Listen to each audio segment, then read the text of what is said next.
John Turner, and there are other people here, I'm sure, that knew people in the film. It was a local community-led endeavor, especially for the mise en scène, the costumes, the wigwam, the settings, the canoes, all of those parts of the material culture were made locally to reflect a kind of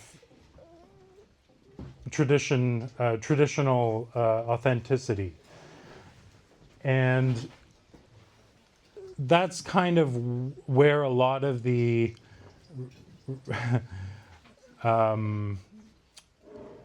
authenticity ends. The story is fairly colonial, is fairly a settler version of harvesting and of the Anishinaabe way of life.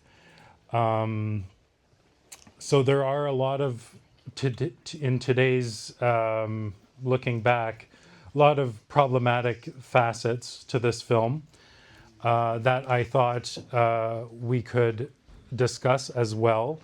The treatment of animals, in particular, in the silent period, filmmakers were really keen on showing a kind of natural antagonism of animals.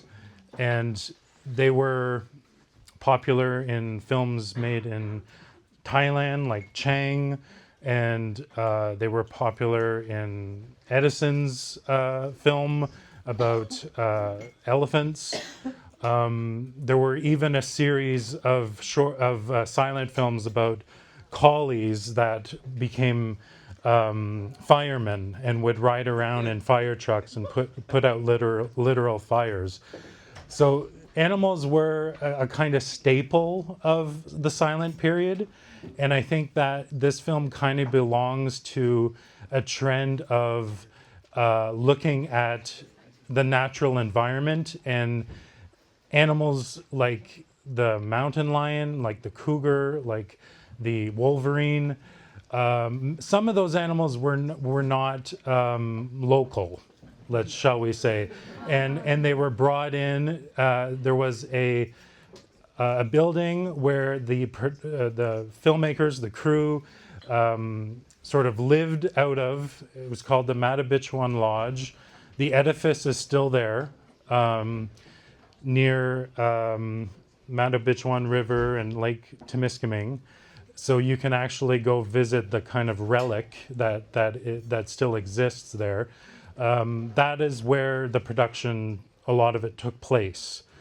But they had all those animals that you saw throughout the film. They gathered them there in a pen and sort of released them when it was necessary to film those scenes. Particularly unethical moment is when they release the group of ravenous wolves onto the moose. When they spear the bear and take the hide and leave the meat behind. So these were some of the things that the filmmakers felt that would have been like really exciting to show on film. I think it's like the plot of the film that is like the weakest, and I'm kind of glad that animals sort of disappear really in the middle, and then it becomes about the drama of the governing the tribe. What else to say? There's so much to say about this film, about the production. The caribou, the white caribou, had moved from the area by the time they came back and filmed here. The Burden and Chandler were from the United States, the filmmakers. They got backing from the Latsky division of Paramount Pictures, which specialized in nature films. And so they were coming up here as Hollywood filmmakers. And they were coming up here perhaps with in mind that they would turn traditional pre-contact Ojibwe life into a spectacle. So that's sort of a little bit about the production context. The white caribou had vanished.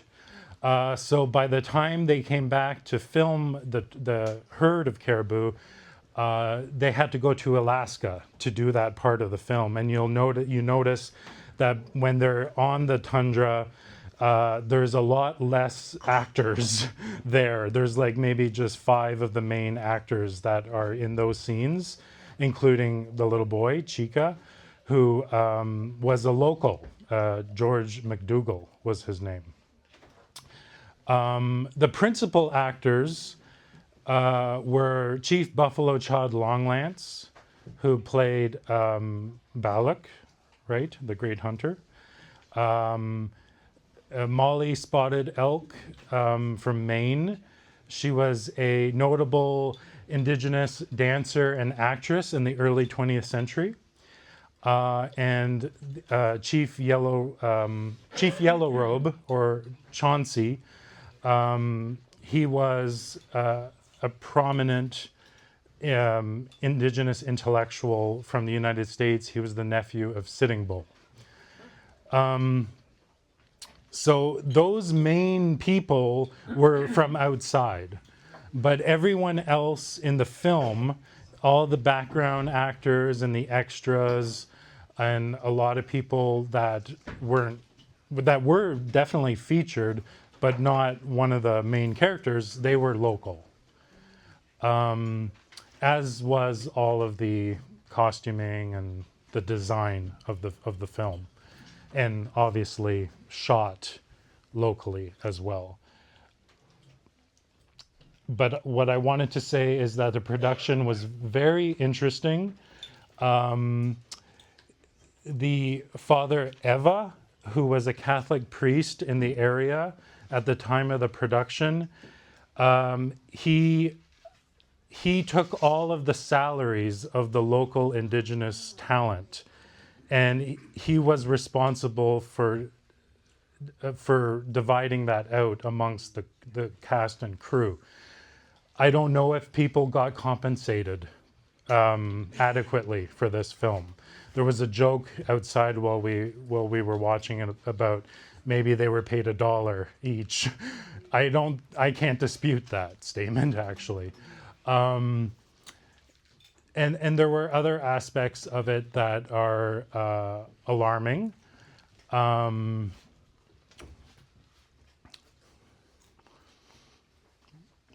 Which, we don't have to dwell on that, but what I wanted to just do is, have a very frank discussion about the legacy of this film for the community, how to think about its representation, especially of its governance. Today, or in the film, it was a very sort of male-centric council, and there would have been grandmothers around the circle making decisions on behalf of the community. There would have been women. That's not depicted in the film. Ethical harvesting, taking only what you need and giving back. In terms of respecting the animal. When you hunt, you have certain protocols. You put down sema. You have to acknowledge the great gift that it is to receive the animal that will go on to feed your community and family. That's not so much depicted. but what you, but I think there are aspects of the film that are still very interesting and interesting to contemplate in terms of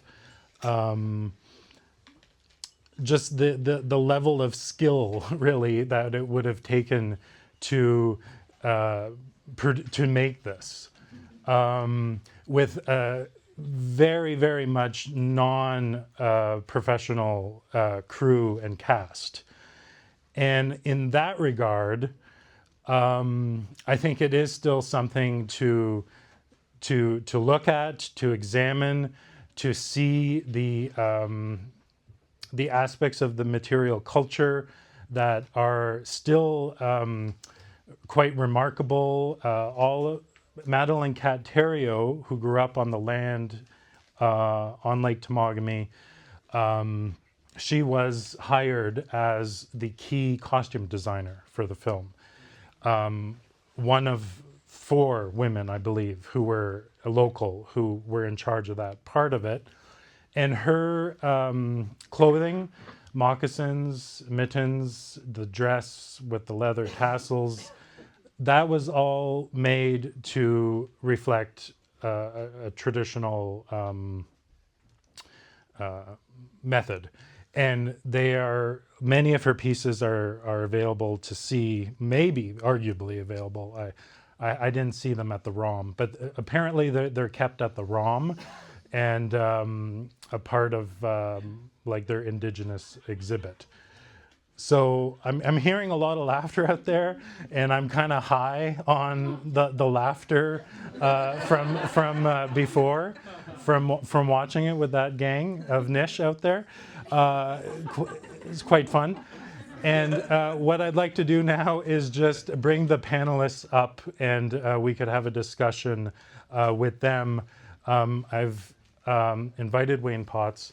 I'd like to invite John Turner and Mary Laronde to join us for some questions and just the reactions to seeing the film again here, what it might mean for Indigenous storytelling in the area, and what it might mean personally to you, because you are relatives and we are connected to the people who made this movie possible. Okay? So